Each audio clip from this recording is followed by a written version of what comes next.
कि सतपुरुष भगवान को कोई फंसा देगा, लेकिन वही उन्हीं के बच्चे हैं, इसलिए कहा यो मस्तु चलो मांग लो और वरदान। कहा आप हमको पहला वरदान दे दीजिए कि जब आप मृत्यु लोक में जाएंगे, मनुष्य शरीर धारण करेंगे, तो समय जीवों को अपनी संगत में लाने के लिए, अपने सत्संग में भर्ती करने के लिए आप कोई चमत्कार नहीं करेंगे।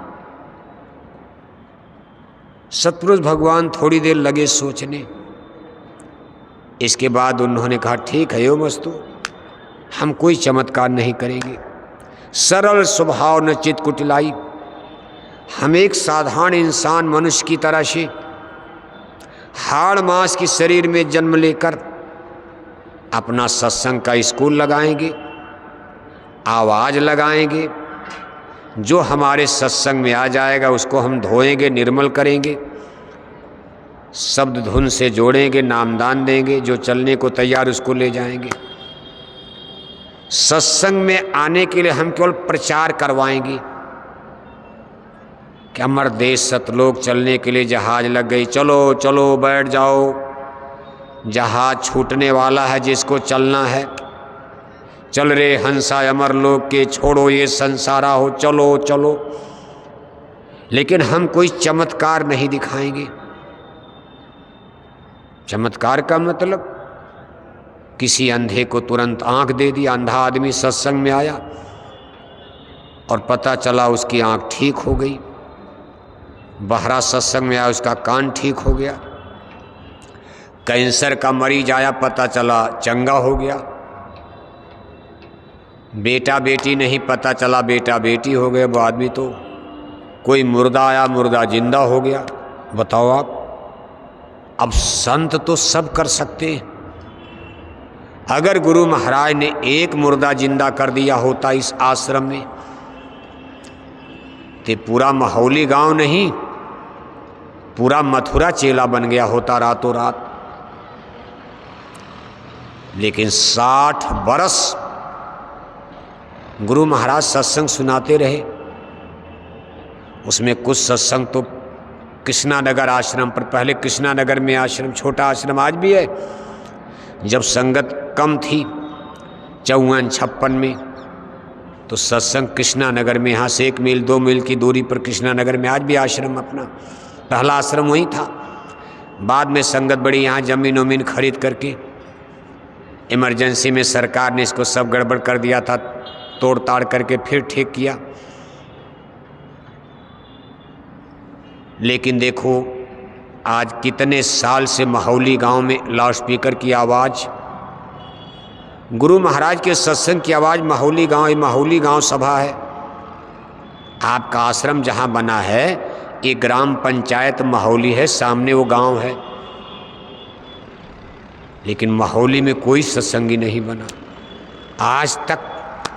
2-1 लोग थे, वो भी मर गए बेचारे, अब कोई और नया बना ही नहीं।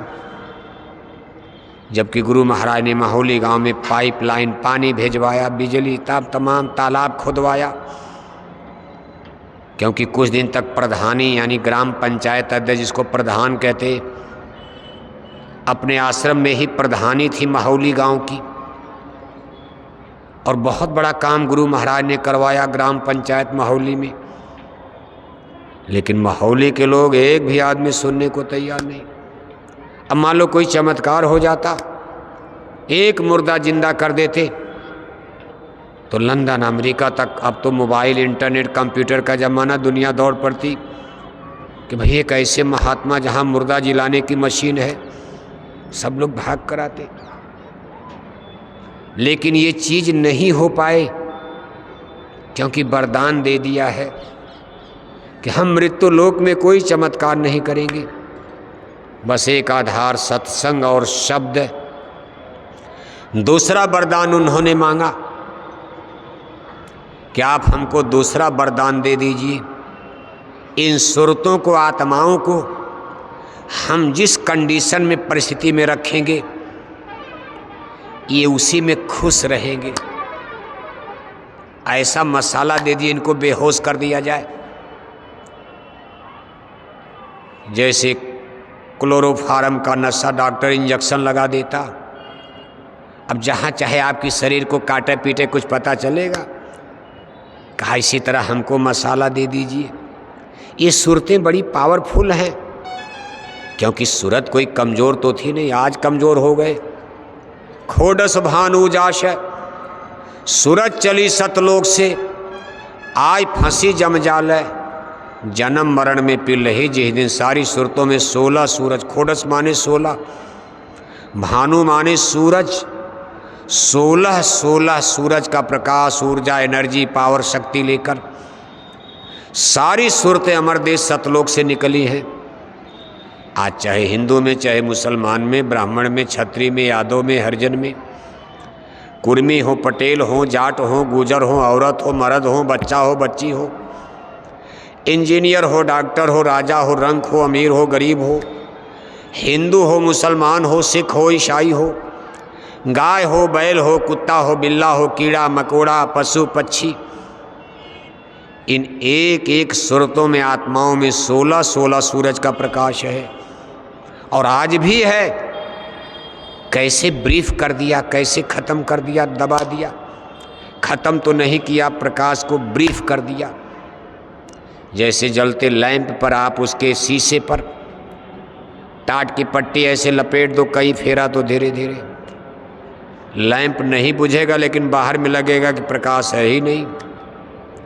कोई बल्ब जल रहा है, उस बल्ब के ऊपर आप ऐसे कपड़ा लपेटते जाओ, बल्ब अंदर में जलेगा, लेकिन आपको प्रकाश नजर नहीं आएगा। ऐसे सूरतों को ब्रीफ किया गया है। कहा भाई आप हमको मसाला दे दीजिए, हम इनको ब्रीफ कर सकें। जैसे हम इनको अगर सुअर बना दें तो टट्टी में ही खुश हो जाएं। बताओ आप, सूरत सतलोक, अमर देश की रहने वाली सूरत, अमृत पीने वाली, आज टट्टी में ही खुश है। सूअर का जन्म पा गई, वो भी खुश है। उसके बच्चे सूअर के पीछे पीछे दौड़ते रहते, सूअर भी अपने बच्चों के लिए। चिड़िया में, गाय में, बैल में, कुत्ता में, बिल्ला में, जो जहाँ वहीं राजी है। अमीरी गरीबी चाहे कुछ भी हो, एक ठेला खींचने वाला गरीब आदमी क्या बेचैनी है। 200-400 रुपये ठेला मजदूरी करके कमाया, 1-8 किलो सब्जी खरीदा, आटा खरीदा, बच्चों के लिए थोड़ा चॉकलेट और बिस्कुट लिया, घर में आया, वो भी खुश है। प्रधानमंत्री से ज़्यादा खुश है वो। प्रधानमंत्री को तो रात भर नींद नहीं आएगी, कहीं यहाँ झगड़ा हो गया, कहीं वहाँ झगड़ा हो गया। यानी जो जहाँ है वहीं खुश है। भगवान श्री कृष्ण अपने मित्र उद्धव के साथ चले जा रहे थे। उद्धव ने कहा, केशव आप ब्रह्म पुरुष हो, परमात्मा हो, भगवान हो, ये सारे जीव माया में, जंगल में फंसे हैं, इनको निकाल कर अपने देश ले चलो, परम देश। भगवान ने कहा, उद्धव मैं तो चाहता हूँ कि लोग चलें मेरे देश, लेकिन कोई चलने को राजी हो, तैयार हो तब तो। उद्धव ने कहा, अरे प्रभु क्यों नहीं, सब तैयार, कौन नहीं चाहेगा हमको। भगवान ने कहा, वो दिखावा केवल होता, कोई यहाँ से जाने के लिए राजी नहीं, मरने को कोई नहीं इच्छा करती, कोई यहाँ छोड़ने को तैयार नहीं। उद्धव ने कहा, नहीं प्रभु। तब तक एक सूअर नजर आ गई जंगल में। भगवान ने कहा, अच्छा जाओ इसी सूअर से पूछो कि देखो भाई ये भगवान कृष्ण स्वर्ग ले जाना चाहते, चलोगी। उद्धव गए तो सूअर से कहते, देखो भाई ये भगवान जोगेश्वर श्री कृष्ण है। सूअर ने कहा, भाई इनका नाम तो हमने भी बहुत सुना है, इनको लोग अवतारी पुरुष कहते हैं, भगवान है। अरे कहा, इन्होंने कहा कि भाई सूअर से कह दो कि आज स्वर्ग वैकुंठ, अगर ये चलना चाहे तो हम ले चल सकते हैं। सुन करके सूअर ने कहा, भाई भगवान कृष्ण से जा करके आप पूछो कि स्वर्ग वैकुंठ में टट्टी मिलेगी कि नहीं मिलेगी। हमारा मुख्य भोजन तो टट्टी है, अगर स्वर्ग वैकुंठ में टट्टी मिले तब तो हम चलने के लिए तैयार हैं, और अगर वहाँ टट्टी नहीं मिलेगी तो हम जिएंगे कैसे। अब उसके लिए टट्टी ही अमृत है। उद्धव बेचारे चले आए। भगवान ने कहा, उद्धव क्या हुआ। अरे कहा प्रभु सुअर तो ये करे कि वहाँ टट्टी मिलेगी खाने को कि नहीं मिलेगी। टट्टी जानते हो नहीं जानते हो? अरे टट्टी लैट्रिन, सुअर दिन भर देखो टट्टी खाते फिरता है।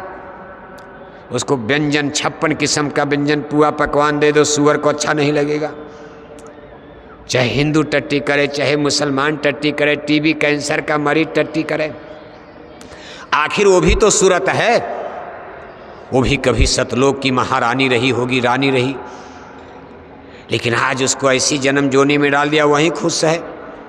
नाबदान में कीड़े मकोड़े देख रहे हो, उनको फूल की क्यारी में ले जाओगे बेहोश हो जाएंगे। टट्टी पेशाब नाबदान में देखो खुश रहते, मक्खी देखो। कहा कई जन्म भय कीट पतंगा। आखिर सब आत्मा इसी तरह तो भटक रही हैं। कई जन्म भय कीट पतंगा, कई जन्म गजमीन कुरंगा, कई जन्म हैबर ब्रिखोइया, कई जन्म पक्षी सब जोइया। इसी तरह सारी आत्माएं। देखो काल निरंजन प्रभु ने दूसरा वरदान मांग लिया। कहा हमको ऐसा मसाला आप दे दीजिए कि हम हर सुरतों को ब्रीफ कर सकें, इनको बेहोश कर सकें, और बेहोशी हालत में हम इनको नरक में 4 खान 84 में जहाँ चाले डाल सकें, पेड़ बना दें, पौधा बना दें, कीड़ा मकोड़ा बना दें। अगर इनको होश रहेगा तो ये पागल हो जाएंगी, ये बेहोश हो जाएं, इसके बाद हम ऑपरेशन करेंगे, मारेंगे, काटेंगे नरकों में। काल भगवान ने कहा चलो यो मस्तु, ये भी वरदान ले लो। तीसरा वरदान उन्होंने मांगा था। कहा एक वरदान और दे दीजिए, हमको ऐसा मसाला आप दे दीजिए कि जब मैं ये मसाला इनके ऊपर चढ़ाऊंगा कि इनको अपने पूर्व जन्म की याद न आने पाए। अगर इनको अपने पूर्व जन्म की याद आ जाएगी तब भी ये व्याकुल और बेचैन हो जाएंगे, माया में नहीं फंसेंगे। इनको अपने पिछले जन्म के बेटा बेटी माता पिता याद आएंगे, इनको अपना पिछला जन्म याद आएगा, मैं राजा, मैं रानी, मैं ये, तो हमारी सृष्टि में बौखलाहट मच जाएगी, संतुलन बिगड़ जाएगा। इसलिए आप हमको मसाला दीजिए कि ज्यों ही मृत्यु लोक में जन्म लेंगे इनके पीछे का सारा इतिहास इनको भूल जाएगा। कोई संत महात्मा याद भी कराएंगे तो नहीं याद कर पाएंगे कि अरे भाई आप पिछले जन्म में कई जन्म भाई कीट पतंगा, गाय बने, बैल बने, कुत्ता बने, बिल्ला बने। संत महात्मा याद कराएंगे कि आप पिछले जन्म में बहुत कष्ट भोगे हो, इनको याद ही नहीं, कुछ नहीं, सुनेंगे खत्म। ये सब देखो वरदान उन्होंने मांग लिया। और सबसे महत्वपूर्ण वरदान मांगा था, आखिरी और चौथा वरदान। कहा महाराज हमने टाइम और पीरियड को, मृत्यु लोक में हमने समय को 4 भागों में बांट दिया है। सतयुग, त्रेता, द्वापर और कलयुग में हमने विधान बना दिया है।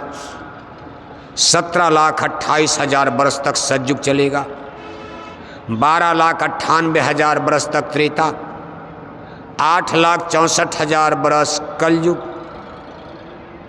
4,32,000 वर्ष कलयुग, 8,64,000 वर्ष द्वापर, 4,32,000 वर्ष कलयुग।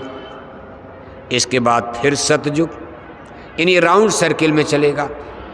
कलयुग के बाद फिर सतयुग, फिर त्रेता, द्वापर, कलयुग। सतयुग को सबसे ग्रेट सुपर टाइम यानी शुद्ध होगा सतयुग, सब योगी विज्ञानी। सतयुग में कोई मांस नहीं खाएगा, शराब नहीं पिएगा। हमने कानून बना दिया, जब जब धरती पर सतयुग लगेगा कोई भी मनुष्य धरती पर मांस नहीं खाएगा, शराब नहीं पिएगा। त्रेता लगेगा, थोड़ा उसमें रजोगुण मिलेगा। सतयुग में केवल सतोगुण का प्रभाव रहेगा, सतोगुण, रजोगुण, तमोगुण। दूसरा युग त्रेता आएगा, सतोगुण में कुछ रजोगुण, द्वापर में रजोगुण में कुछ तमोगुण, और जब कलयुग लगेगा तमोगुण नंबर 1 पर आ जाएगा, सतोगुण एकदम पीछे हो जाएगा। ये सबसे खराब टाइम पीरियड रहेगा कलयुग। कलयुग सबसे खराब समय रहेगा। कलिकाल बिहाल किए मनुजा, नहीं माने कोई अनुजा तनुजा। इतना करप्टेड ये टाइम पीरियड होगा कि बहन भाई बहन को नहीं पहचानेगा।